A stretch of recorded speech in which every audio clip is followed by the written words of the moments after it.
Olá pessoal, eu sou André, sou professor de Química e esse é o primeiro de uma série de vídeos que eu vou gravar com alguns experimentos para a gente tentar coletar e sistematizar alguns dados para tentar compreender alguns fenômenos e comportamentos da matéria. Eu sei que quando a gente fala de experimento de química, o pessoal já espera pirotecnia, mudanças bruscas de cor e coisas do tipo. Mas o objetivo aqui não é esse, pelo menos não nessa série.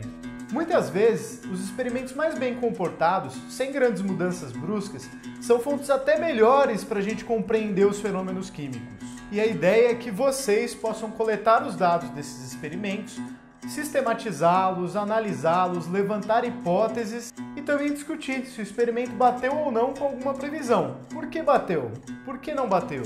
E nesse primeiro experimento, nós iremos analisar como varia a densidade de soluções de sal de cozinha em água a depender da sua concentração. É um experimento bastante simples, mas ele traz à tona uma discussão fundamental na química, que é a interpretação das diferenças entre substâncias puras e misturas, independente de nós lançarmos mãos de uma interpretação da matéria como composta por átomos e moléculas.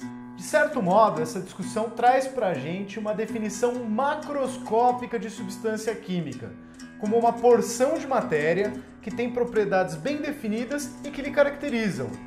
Em um outro vídeo meu, que eu vou deixar o link aqui, nesse caso voltado para o ensino médio, eu trago a discussão dos pontos de fusão e ebulição e das transformações entre os estados físicos da matéria. Lá a gente pode ver que substâncias puras têm ponto de fusão e ponto de ebulição bem definidos.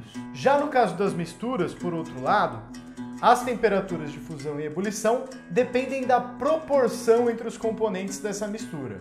E essa diferença entre substâncias puras e misturas vale para uma série de outras características, como condutividade elétrica, viscosidade, índice de refração e, por fim, a densidade, que é a característica que nós vamos tratar neste experimento. Eu espero que vocês gostem do experimento e que possam fazer bom proveito da análise e da discussão dos resultados. Bora para o experimento?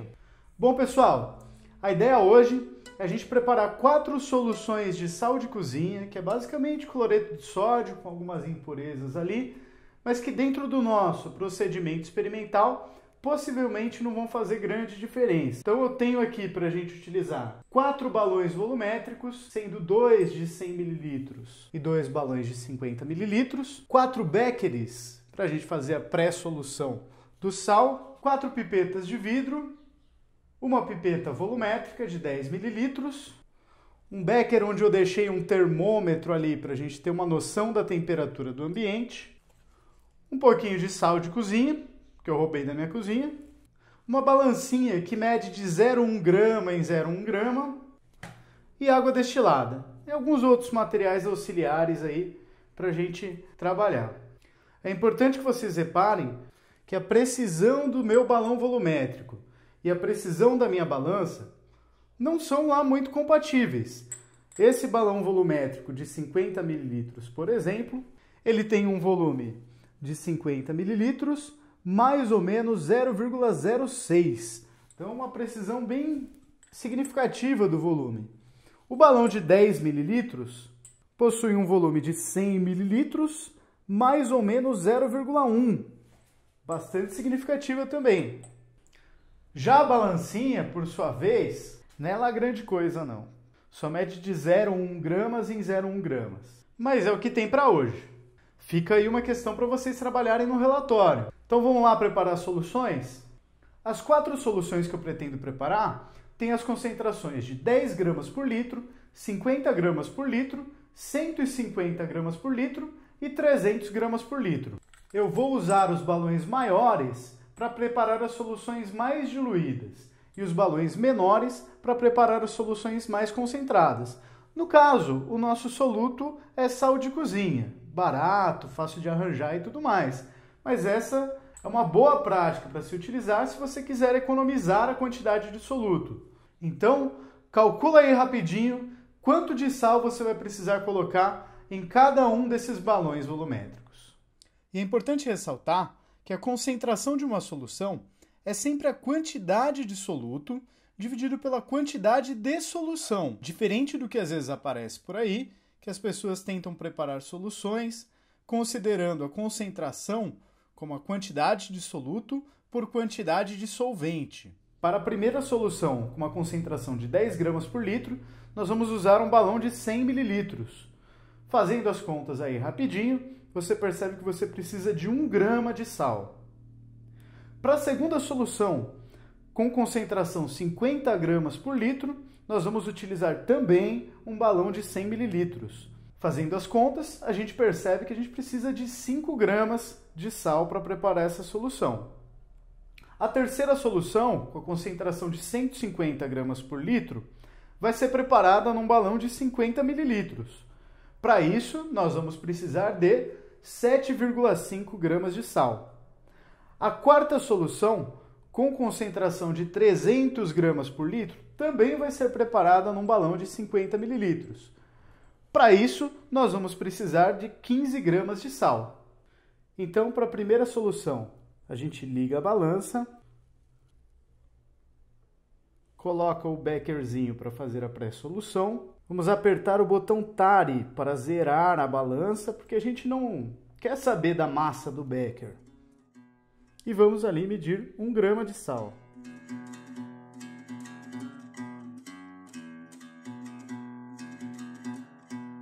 Se por um acaso a sua medida passar um pouco daquilo que é esperado, não tem problema nenhum. Você anota o valor que você obteve e utiliza este valor nos cálculos. Para a segunda solução, nós precisamos ali de 5 gramas. Zerou a balança. E vamos adicionando o sal.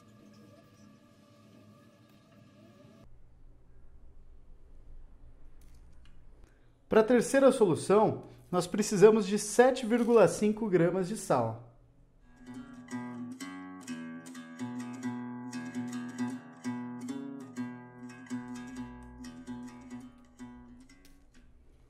E para a quarta solução, nós vamos precisar de 15 gramas de sal.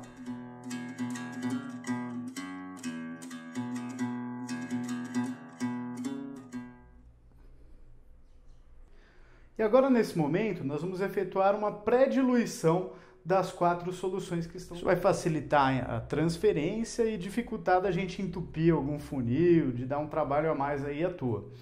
E eu já estou prevendo que essa quarta solução aqui vai me dar trabalho.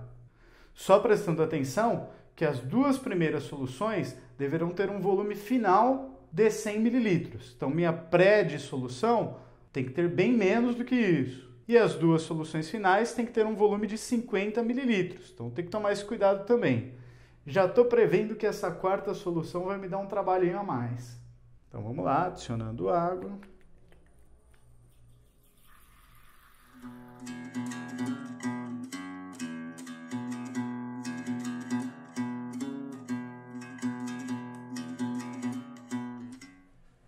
Muito tempo de agitação, mas não tem jeito, é a vida mesmo. Bom, a de 10 gramas por litro foi moleza, eu agitei um pouquinho, dissolveu tudo, tá com menos de 30 mililitros aqui.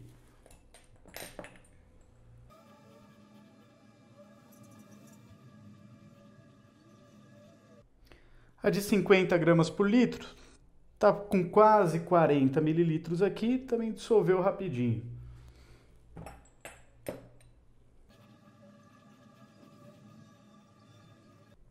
A de 150 já está dando um trabalhinho, porque eu não posso pôr muita água, porque o volume final dela vai ser de 50 mililitros.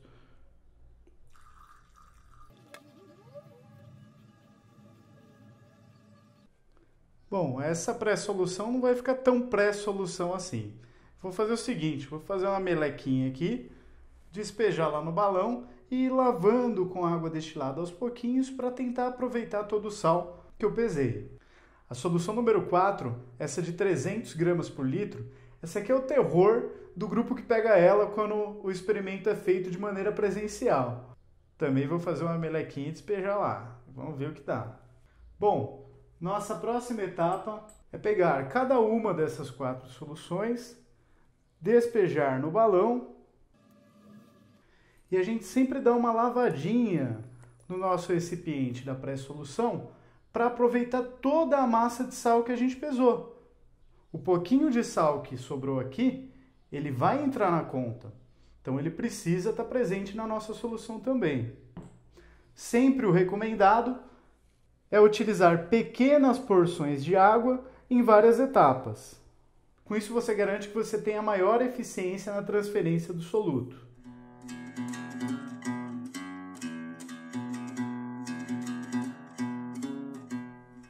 O mesmo para a solução número 2.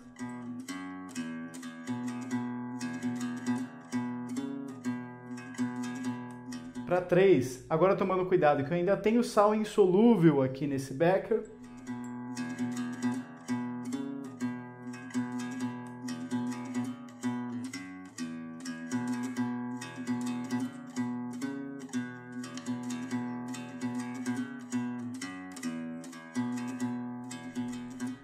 E finalmente o terror, a solução 4, com concentração final de 300 gramas por litro. Quase a saturação.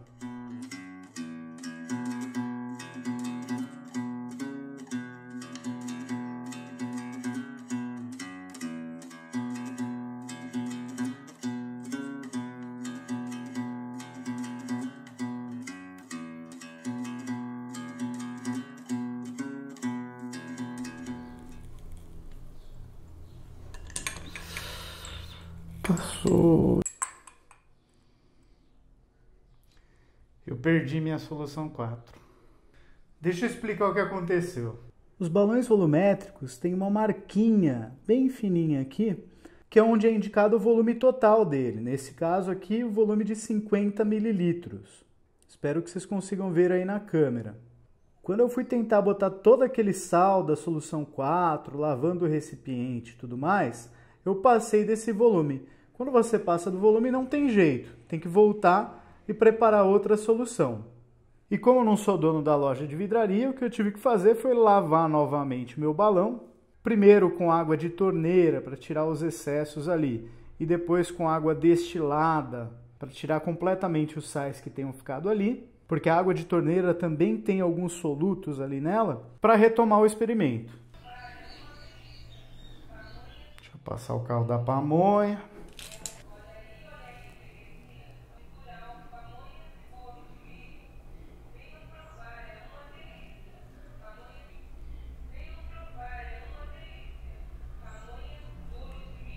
Eu até gosto de pamonha, bolho de milho e curau.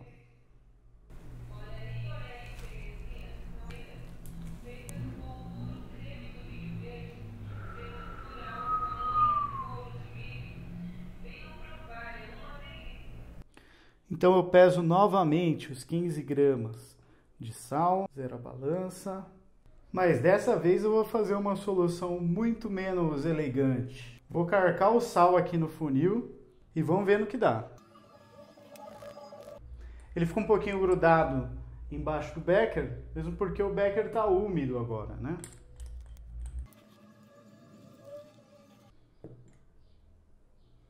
Vamos lavar o fundinho de sal que ficou no becker.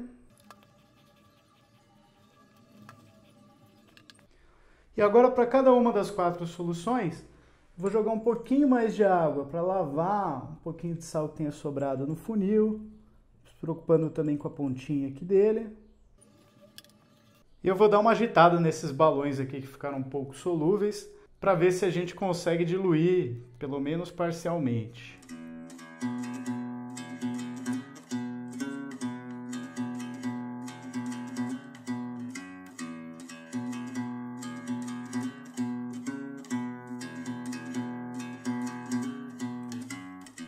E o próximo passo é nós completarmos aqui esse balão volumétrico até a sua marca, no caso deste, de 100 mililitros. No começo a gente pode até usar uma piceta, mas mais para frente, no finalzinho, uma pipeta de vidro é mais adequado.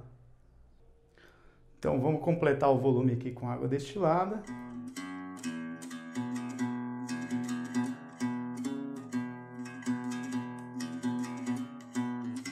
Um pouquinho antes de chegar na marquinha final do volume, eu vou fechar esse balão e vou dar uma agitadinha. Para a agitação do balão volumétrico, a gente fecha ele tampa bem tampado, segura ele de ponta cabeça e agita. Agora eu vou completar até o ajuste do menisco.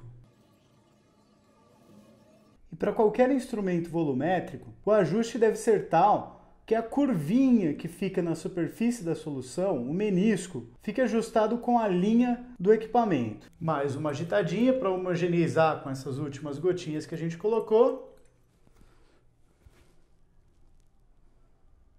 E está pronta a minha solução número 1. Para a solução número 2, o mesmo procedimento.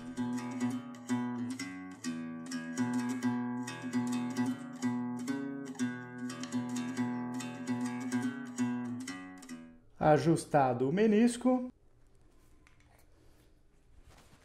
Agitou. Mais um pouco. Está pronta a solução 2. Para a solução 3, eu vou mostrar bem de perto para vocês perceberem que a densidade não é a única propriedade que varia de acordo com a concentração de uma mistura. Nós temos aqui uma solução relativamente concentrada. Eu vou pingar um pouquinho de água destilada nela. Espero que vocês consigam observar.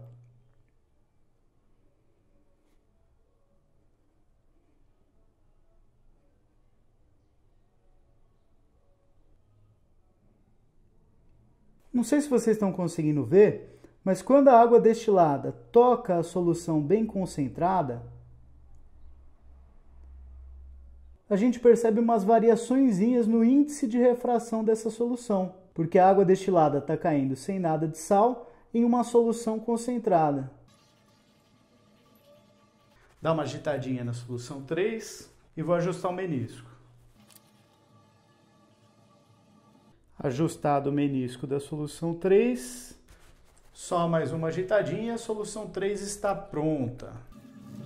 Por último, a temida, solução 4.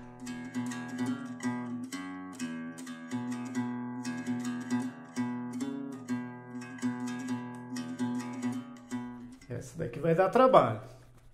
Vamos ver se pelo menos a gente consegue diluir tudo.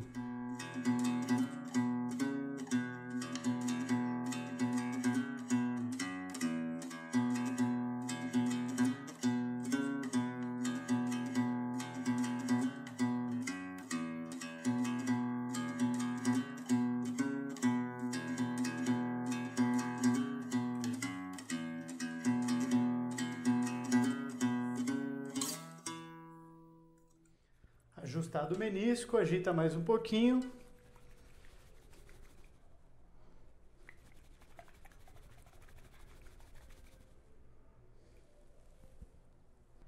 E agora a gente está pronto para obter a segunda medida necessária para ter a densidade de cada uma das soluções.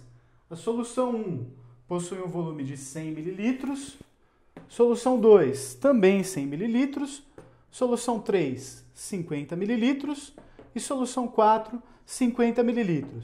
Agora, qual é a massa dessas soluções? Nós vamos usar novamente a balança para verificar isso.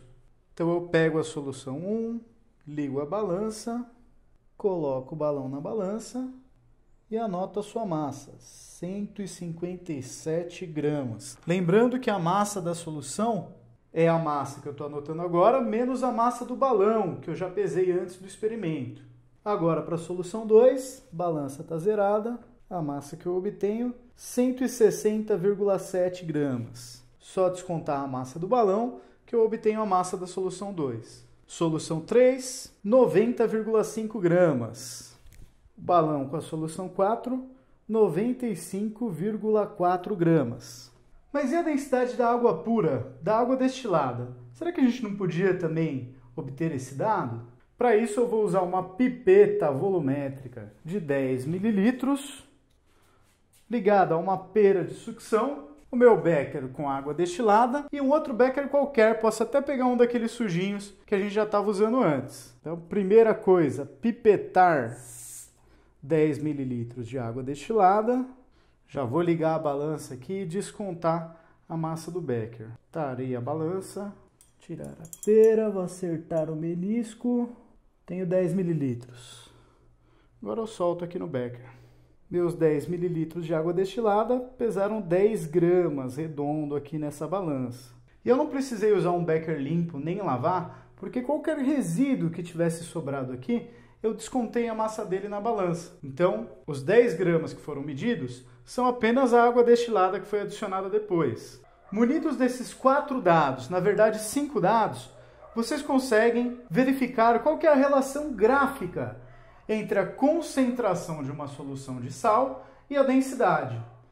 Eu peço a vocês que lancem esses dados, esses conjuntos de 5 dados, as 4 soluções e a água pura, em uma planilha, de preferência ali convertendo de uma concentração de gramas por litro para uma concentração em mol por litro. Na horizontal, vocês colocam as concentrações em mol por litro, na vertical, as densidades. E aí, seu gráfico ficou linear? Como é que ficou? Posteriormente, você pode fazer algum ajuste, muito provavelmente um ajuste linear, para obter uma equação que relacione densidade e concentração. Só uma informação importante é que a nossa temperatura aqui do experimento, no momento, está a 26 graus Celsius. Traçado esse gráfico, você anota no gráfico qual era a temperatura do experimento e você já tem ali um modelo para a densidade de soluções aquosas de sal de cozinha, a depender da sua concentração. Uma outra brincadeira que você pode fazer é comparar as densidades obtidas experimentalmente pela massa da solução, descontando o balão, dividida pelo seu volume, com aquelas previstas, se a gente supor um modelo que seja o seguinte: a água vai continuar ocupando o mesmo volume. Então você tem 100 gramas de água aqui, 100 gramas de água aqui, 50 gramas de água aqui, 50 gramas de água aqui, mais a quantidade de sal respectiva de cada uma das soluções.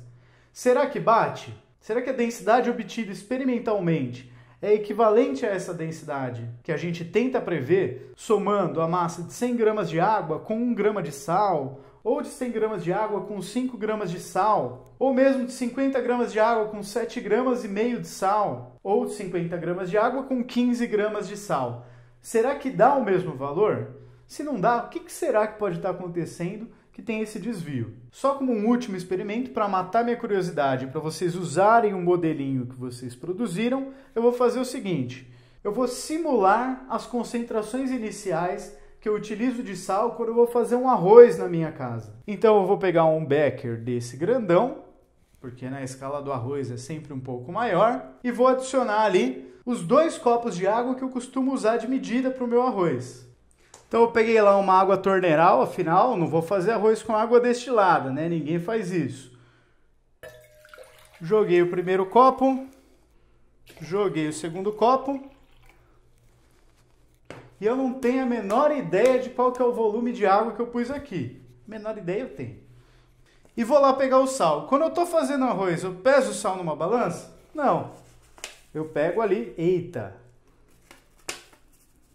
meu saleiro não é tão mole assim. Eu pego ali um punhado de sal e jogo no arroz. Agora a gente precisa agitar essa solução para ela ficar homogênea.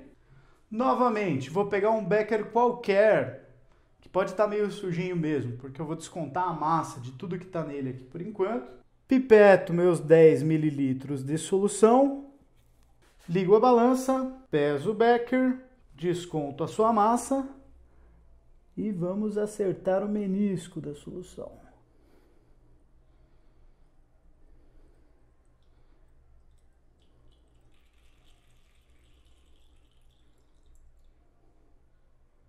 Minha solução ficou com 10,1 gramas. 10 mililitros para 10,1 gramas, qual que é a sua densidade? A qual concentração de sal isso corresponde? Bom, pessoal, era mais ou menos isso daí. Espero que vocês coletem esses dados, tratem esses dados e aprendam um pouco mais sobre a densidade de soluções, preparo de soluções com este vídeo. E agora, no final, eu quero deixar uma perguntinha. Eu cometi nesse experimento pelo menos 2 erros importantes de boas práticas no laboratório. Você consegue dizer quais são?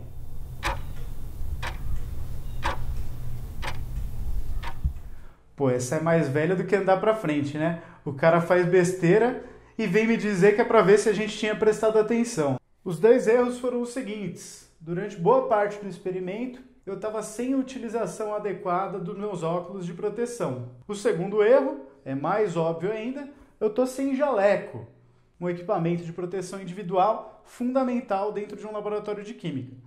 No caso específico, eu não estava lidando com nada perigoso, mas o procedimento correto para trabalhar num laboratório é usar óculos de proteção sempre e o jaleco sempre. Acontece que meu jaleco está na cidade que eu trabalho e eu não tinha como sair no meio da quarentena para comprar outro ou arranjar outro jaleco. Como não tinha muito perigo, fiz assim mesmo. Espero que você tenha gostado e fica de olho que logo logo nós teremos mais experimentos nessa ideia, que é a ideia de levantar alguns dados, fazer algumas observações, levantar algumas hipóteses e tentar aprender alguma coisa com alguma prática experimental. Muito obrigado pela atenção e até mais!